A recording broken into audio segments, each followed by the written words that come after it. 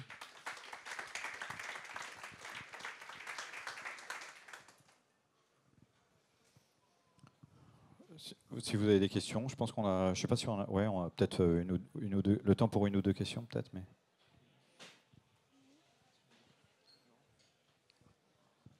Non, c'est bon. Nous, on avait une Oui. sur, Il y en a une. en Ah, distanciel. il y en a une en distanciel. Ouais. C'était à propos de votre système de recouvrement d'amendes. Est-ce que la classification par IA des personnes n'entre pas en conflit avec l'IA ACT qui interdit la notation sociale? Ah non, il n'y a pas de notation individuelle, c'est vraiment, on utilise, sans attendre l'IA Act, ce genre de sujet est évidemment soumis au RGPD, et qui est même avant l'IA Act, et donc effectivement, on est très attentif à respecter nos obligations de ce point de vue-là. Et au-delà de nos obligations, ça fait partie de nos valeurs. C'est un sujet d'éthique, de respect des personnes. Donc non, on ne va pas sur ce terrain-là. On ne fait pas du profiling et encore moins de la notation sociale. Ouais. Merci pour la question, ça permet de le clarifier. Ouais. Eh bien, merci à vous. Merci.